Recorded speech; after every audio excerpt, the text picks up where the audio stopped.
Minta doa dengan Allah, ya Allah ya Tuhanku, mudahkan urusan kami, kuatkan ingatan kami, kuatkan kepahaman kami, jadikan ilmu yang kami terima petang ini menjadi kami berubah jadi lebih baik, jadi ibu bapa yang lebih soleh dan soleha dan lebih dekat dengan anak-anak, dan jadikanlah kami anak-anak ibu keluarga yang layak dikata keluarga sakinah, mawaddah, warahmah, agar kami layak masuk menjejak kaki ke syurgamu di dunia dan di akhirat. InsyaAllah. Amin. Amin. Ya Rabbul Alamin.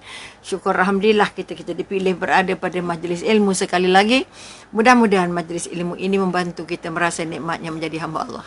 Juga kita angkatkan ucapan Allahumma salli ala Sayyidina Muhammad, kerana kita sangat merindu tokoh ini dan tokoh ini juga sangat merindui kita. Maka kita tidak layak untuk tidak menyebut, tidak layak untuk tidak memuji baginda atas alasan-alasan apa sekalipun. Maka sekali lagi, dalam keadaan apapun kita harus merasa bahawa yang paling kita cinta dalam dunia ini adalah Allah dan Rasulullah. Ini dua tokoh ataupun dua kekuatan yang harus diangkat setinggi-tingginya. Tidak sempurna iman kamu selagi kamu tidak mencintai maka aku dan kekasihku lebih daripada mencintai dirimu. Ini yang dipesan oleh Allah dan juga Rasulullah. Hari ini kita nak bercakap tentang bagaimana bercinta dengan ahli keluarga. Mengapa Umi angkat tajuk ini? Kerana beberapa isu yang sangat-sangat mendesak. Sama ada disebabkan dilihat dari faktor anaknya, atau dilihat dari faktor orang tuanya ataupun ibu bapanya, ataupun dilihat dari faktor apa kata-kata menantu dan mertuanya. Maka Umi rasa Umi nak angkat tajuk ini sedikit pada petang ini untuk bertanya diri kita di mana sebenarnya cinta kita dengan keluarga. Apa tanda kita cinta dengan keluarga kita? Bagaimana agaknya perasaan cinta kita kepada pada anak-anak kita, dan bagaimana agaknya kasih sayang dan cinta anak pada kita sebagai orang tua. Sebab itu kekuatan yang nak diangkat petang ini ialah untuk menyemak diri kita. Okey, kita menyemak apa itu cinta. Cinta itu pakai otak ke, pakai perasaan ke, pakai hati ke? Ataupun kita kata cinta itu hanya boleh ada di bibir, atau cinta itu dah tak ada dah dalam keluarga, tak perlu lagi kita bercinta masa kita belum kahwin je. Maka sekali lagi hari ini, satu daripada faktor yang menyebabkan keluarga pecah, sama ada pecah daripada pernikahan, pecah dalam kehidupan anak-anak, pecah dengan hubungan hati dengan anak-anak. Berdasarkan kes-kes yang dirawat ataupun kes-kes yang datang berjumpa, pasti satu daripada alasan mengapa keluarga itu bergolak. Kenapa suami isteri itu bergolak? Kenapa rumah tangga itu dilanda ombak yang sangat besar? Kerana tergugatnya, terjejasnya, tercabutnya rasa cinta dari hati setiap ahli keluarga. Sama ada cinta seorang isteri kepada suami, atau cinta seorang suami kepada isteri, cinta seorang ibu pada anak-anak, cinta ayah pada anak-anak dan sebagainya.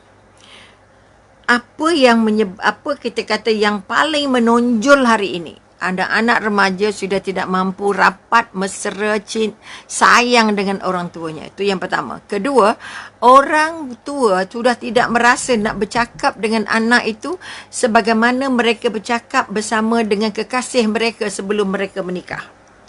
Mereka sudah tidak boleh bercakap lembut sebagai orang bercinta. Masa bercinta dulu tak ada suara tinggi, tak ada bahasa kata, sabar setengah mati, lembut setengah nyawa. Maknanya kita katakan kita sudah hilang banyak faktor, banyak kekuatan disebabkan oleh kita sudah tidak melihat ke dalam diri sama ada aku layak mencintai ataupun aku layak dicintai. Kekuatan yang kita nak angkat hari ini ialah, minta maaf Umi kelihatan letih sikit sebenarnya, tapi sebenarnya boleh lagi menyambung. Maka kekuatan yang nak diangkat hari ini, wahai ibu dan ayah. Pertama, mak ayah. Okey. Walaupun anda dibangunkan atau dididik dalam bentuk apa sekalipun. Ada yang mengatakan saya tak boleh lembut sebab mak ayah saya garang. Saya tak boleh nak mesra-mesra kerana saya dulu tak pernah dididik mesra-mesra. Saya anak tunggal, saya anak sulung, saya anak bongsu, saya anak macam-macam alasan ada. Mak saya garang, ayah saya garang. Ini kita tak nak pakai dah. Kita tak nak pakai lagi alasan ini. Alasan upbringing tak masuk dah.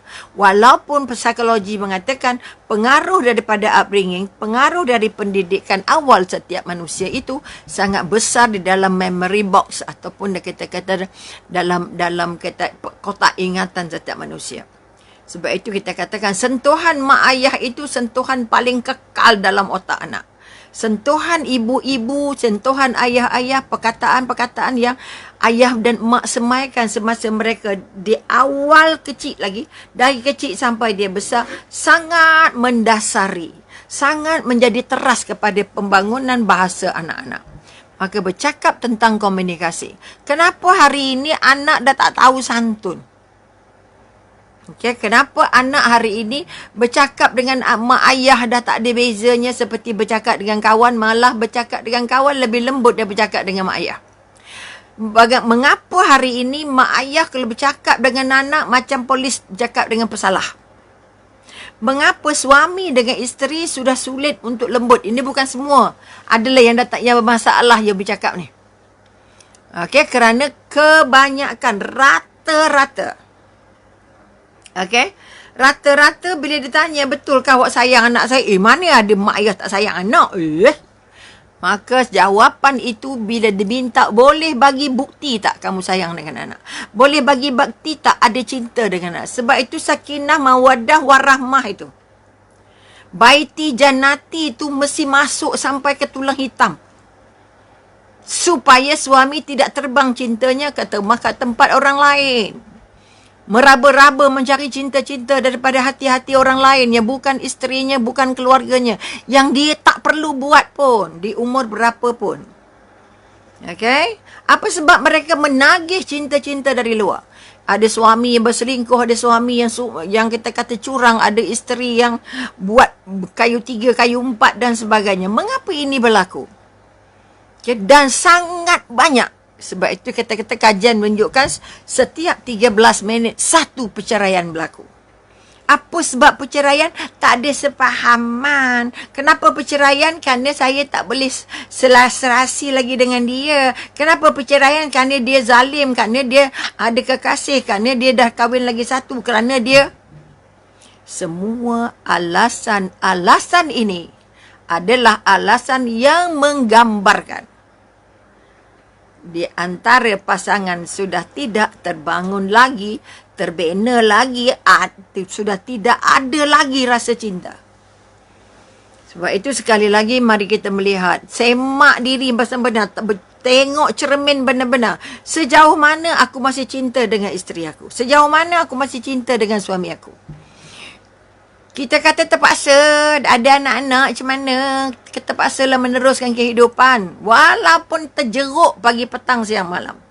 Ini pun salah. Mengapa kita ada keluarga yang duduk macam dalam neraka? Kenapa ramai mak ayah kalau bercakap dengan anak-anak sendiri tak pernah lembut? Malah bercakap dengan suami, dengan isteri saja, wow, macam kapten tentera. Ketika kawat. Kenapa ramai suami cakap kasar-kasar, tinggi-tinggi suara? Kenapa isteri ramai yang tinggi-tinggi suara dengan suami? Dengan anak-anak usah ceritalah. Okay? Dari luar, dari depan sampai ke belakang, dengar semua. Okay?